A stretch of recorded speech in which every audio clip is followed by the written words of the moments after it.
Quando eu aceitei trabalhar como babá para a família Nogueira Villefort, eu não fazia ideia do que estava me metendo.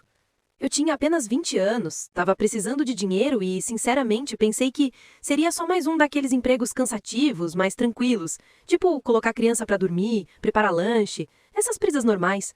Só que nada naquela casa era normal. E até hoje, quando penso naquele primeiro dia, meu peito aperta de um jeito estranho, como se meu corpo lembrasse de algo que minha mente ainda tenta esquecer. A casa ficava no alto de um condomínio afastado da cidade, um lugar silencioso demais, com ruas largas e limpas, e aquelas mansões enormes que parecem cenário de filme. Eu já estava nervosa só por estar ali, mas o motorista que me buscou no portão social parecia ainda mais tenso do que eu. Ele se apresentou como Mauro, mas não tirou os olhos da frente em nenhum momento, nem quando eu tentei puxar conversa. Parecia que tinha medo de falar alguma coisa errada. Quando chegamos, a primeira coisa que notei foi o silêncio. Não silêncio normal, mas aquele silêncio carregado que parece que alguém amputou o som do ambiente. A mansão era branca, com colunas enormes e portas de vidro fumê. Tudo tão impecável que eu me senti inadequada só de pisar na grama. A mulher que abriu a porta se chamava Elisa e era a governanta. Uma senhora elegante, com a voz baixa e sorriso polido demais. Ela me cumprimentou como se eu fosse uma visita importante, e isso me deixou desconfortável.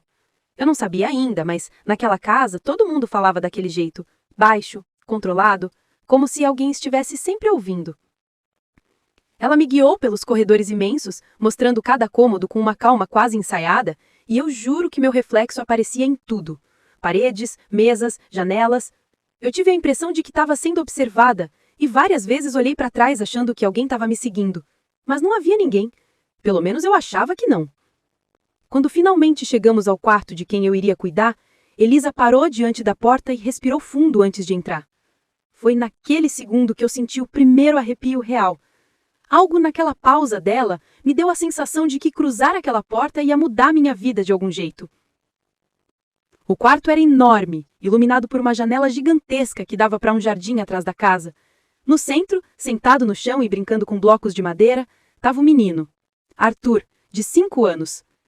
Ele tinha um cabelo castanho claro que caía nos olhos e um rosto bonito, mas carregado. Sim, essa era a palavra. Uma criança com expressão carregada, como se ela entendesse coisas demais. Ele levantou os olhos para mim e sorriu, mas o sorriso dele não alcançou os olhos. Eles eram de um azul tão claro que quase pareciam cinzas, e quando ele me encarou eu senti um frio espalhar pelo peito. Não que ele fosse assustador. Era outra coisa, algo que eu não consegui nomear na hora. Elisa me apresentou e ele apenas disse oi, com a voz baixa, quase sussurrando. Tudo naquela casa era sussurrado. Eu passei o resto da tarde com ele, tentando puxar conversa, mas Arthur raramente respondia. Ele sempre olhava por cima do meu ombro, como se algo atrás de mim chamasse mais atenção. Teve um momento em que ele parou de brincar, apontou para a porta semi-aberta e disse: "Ela não gosta quando fico sozinho." Eu travei. Quem? Mas antes que eu pudesse perguntar, Elisa entrou para avisar que o jantar estava pronto. Arthur levantou sem fazer mais comentários, e eu fiquei ali, arrepiada dos pés à cabeça, tentando entender o que ele quis dizer. O que mais me deixou assustada foi que quando eu saí do quarto e olhei para o corredor não tinha ninguém. Mas eu juro por tudo que eu ouvi passos. Passos leves, apressados, como se alguém tivesse saído correndo quando eu me aproximei da porta. No fim do dia, Elisa me mostrou meu quarto e pediu que eu trancasse a porta à noite. Eu ri, achando que era brincadeira. Mas ela repetiu, séria. Olhos fixos nos meus. Voz ainda mais baixa. "Por favor, Mariana, tranque, sempre." E naquela primeira noite, enquanto deitava, tentando ignorar a sensação de que tinha alguém respirando do outro lado da parede, eu entendi que aquela casa não precisava de uma babá. Ela precisava de alguém que aguentasse ficar ali dentro. E eu não tinha certeza se eu conseguiria. Eu não dormi naquela primeira noite. Acho que meu corpo sabia de coisas que a minha mente ainda não entendia. A casa inteira parecia respirar por conta própria, como se cada parede tivesse um pulso escondido. Eu deitava, fechava os olhos por alguns segundos e, de repente, tinha certeza de que alguém estava parado na porta do meu quarto. Mas toda vez que eu me levantava e conferia, a porta estava trancada, intacta, e o corredor totalmente vazio. Quando o sol finalmente apareceu, eu senti um alívio que quase doeu. Como se eu tivesse segurado a respiração a noite inteira. Me arrumei rápido, desci para o andar de baixo e encontrei a governanta, Elisa, preparando o café da manhã na cozinha imensa e silenciosa. Ela me olhou com um certo cuidado, como se estivesse avaliando se eu ainda queria continuar ali. Dormiu bem? Ela perguntou, mexendo o café devagar demais. Mais ou menos, eu respondi, tentando parecer despreocupada. A casa faz alguns barulhos à noite. Ela não comentou nada, apenas colocou uma xícara na minha frente. E então, sem me olhar, murmurou. Alguns barulhos você precisa ignorar, outros não. Eu abri a boca para perguntar o que isso significava, mas ela mudou de assunto tão rápido que eu entendi que não adiantava insistir. Depois do café, fui para o quarto do Arthur. Ele estava sentado na cama, abraçando um ursinho poído que eu não tinha visto no dia anterior. Assim que me viu, ele sorriu, mas de novo aquele sorriso estranho, sem alma. Você trancou a porta? Ele perguntou. O ar da sala pareceu ficar mais pesado. Tranquei, eu respondi, mesmo sem entender por que aquilo era tão importante. Arthur apenas assentiu, como se tivesse aliviado, e voltou a abraçar o ursinho. Passei a manhã brincando com ele, tentando fazer perguntas que quebrassem aquele muro de silêncio que parecia envolvê-lo, mas ele nunca falava muito. Às vezes dizia frases soltas que me deixavam inquieta, como: ela não gostou ontem. Ela fica mais brava quando alguém novo dorme aqui. Você ouviu? Ela tenta abrir as portas. Eu senti um nó no estômago toda vez que ele dizia ela, mas sempre que eu perguntava quem era, ele desviava o olhar e mudava de assunto. Eu comecei a me perguntar se a família escondia alguém na casa, uma irmã, uma parente doente, ou se Arthur tinha algum tipo de imaginação muito ativa, mas algo me dizia que não era isso. Na hora do almoço, conheci finalmente a mãe do menino, Clarice Nogueira Vilforte. Era uma mulher linda, elegante, mas com um olhar que parecia sempre estar a milímetros de desmoronar. Ela me agradeceu por ter aceitado o emprego, perguntou como eu estava me adaptando, mas a conversa nunca se aprofundava. Era como falar com alguém que divide a mente entre você e algum problema muito maior. No meio da tarde, enquanto eu e Arthur montávamos um quebra-cabeça na sala de brinquedos, ele parou de repente e ficou olhando fixamente para a porta aberta. Tão fixamente que meu coração começou a acelerar sem motivo. Você não está vendo ela? Ele perguntou baixinho. Meu sangue gelou. Arthur, não tem ninguém ali. Ele balançou a cabeça devagar, como se eu estivesse mentindo para ele, ou como se eu fosse burra por não perceber. Ela tá com raiva porque você entrou no quarto dela ontem. Senti as mãos ficarem frias, a minha voz quase não saiu. Quarto dela? É o quarto onde você dormiu, ele sussurrou. Meu corpo inteiro travou. Eu não conseguia nem respirar direito. Antes que eu pudesse responder, a porta atrás de nós se fechou sozinha. Não bateu forte, apenas se fechou. Devagar, como se alguém tivesse encostado nela com cuidado. Arthur nem se assustou. Ele só disse, ela não gosta quando falo dela.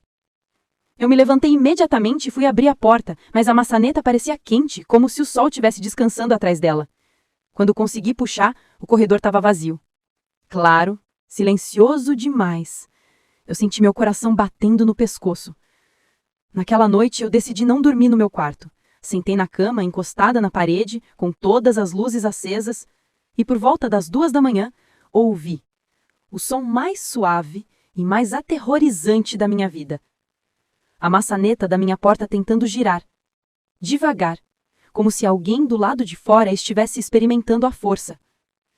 Eu não sabia quem era ela, mas eu sabia que ela estava realmente tentando entrar, e eu não tinha mais certeza se ia conseguir ficar mais um dia naquela casa. Eu passei o resto daquela madrugada imóvel, como se qualquer movimento meu pudesse chamar ainda mais atenção da coisa que tentava entrar no quarto. A maçaneta continuou mexendo por uns 5 segundos, mas para mim pareceu uma eternidade. Quando parou, o silêncio voltou a dominar o corredor, e eu só consegui respirar quando percebi que minhas mãos estavam tremendo tanto que eu mal conseguia segurá-las no colo. Quando amanheceu, eu já estava com a mala pronta. Eu queria sair daquela casa o mais rápido possível, mas por algum motivo que eu não consigo explicar até hoje, algo dentro de mim insistiu que eu precisava ver Arthur antes de ir, como se ele fosse a única coisa naquela casa que ainda parecia humana. Quando cheguei ao quarto dele, encontrei Elisa fechando as cortinas. Arthur estava sentado na cama, pálido, com olheiras profundas. Ele parecia ainda menor do que no dia anterior. Eu o vi ontem, ele disse, sem levantar o olhar. Ela estava irritada. Eu engoli seco. Minhas pernas queriam correr, mas minha voz saiu antes de eu conseguir controlar. Quem é ela, Arthur? Me diz, por favor. Ele levantou lentamente os olhos e, pela primeira vez desde que eu cheguei naquela casa, eu vi medo verdadeiro neles. Não angústia, não tristeza. Medo real. Ela era a babá antes de você. Meu corpo inteiro gelou como se uma onda de gelo tivesse me atravessado. O que aconteceu com ela? Ele abraçou forte o ursinho. A voz saiu fraca, trêmula. Ela sumiu. De noite. No seu quarto. Eu senti o chão sumir sobre meus pés. Tudo fez sentido num instante horrível. A porta mandarem trancar. O corredor silencioso. A sensação de alguém sempre perto. Os passos. Eu não dormi no quarto de hóspedes. Eu dormi no quarto onde a antiga babá desapareceu. Antes que eu pudesse perguntar mais alguma coisa, um estrondo ecoou vindo do andar de baixo, um barulho tão alto que fez a cama vibrar. Elisa me olhou com pânico puro. Fica com ele, ela disse, e saiu quase correndo. Arthur agarrou meu braço, ele tremia. Não deixa ela entrar aqui, ele sussurrou. Eu não vou deixar, respondi, mesmo sem acreditar nas minhas próprias palavras. Ficamos ali, sentados no chão, ouvindo barulhos abafados vindo do térreo. Passos correndo, vozes baixas, e no meio de tudo isso, um som que fez meu sangue parar. Uma risada, fina, de mulher. Arthur se encolheu todo, enterrando o rosto no meu ombro. Aquela risada parecia atravessar as paredes, como se tivesse em todos os lugares ao mesmo tempo. Ela tá subindo, ele disse. E realmente estava. Eu ouvi os passos, suaves, mas cada vez mais próximos, degrau por degrau, devagar, como se estivesse aproveitando a subida. Quando chegaram ao corredor, o som parou, e depois de 2 segundos, alguém bateu na porta. 3 batidas leves. Eu tapei a boca do Arthur para ele não responder. Meu coração estava batendo tão alto que eu tinha certeza que quem estava do lado de fora conseguia ouvir. A maçaneta mexeu. Eu segurei com força, travando com as 2 mãos. E foi aí que algo aconteceu. Algo que até hoje eu não consigo explicar completamente. A maçaneta começou a girar sozinha, com uma força que não podia ser de uma pessoa normal. Eu senti como se alguém tivesse do outro lado, puxando, empurrando, tentando arrancar a porta do batente. Ela quer você, Arthur disse, chorando baixinho. Eu queria gritar, mas não consegui. Só conseguia segurar a maçaneta com toda a minha força, enquanto a porta vibrava. E então, de repente, tudo parou.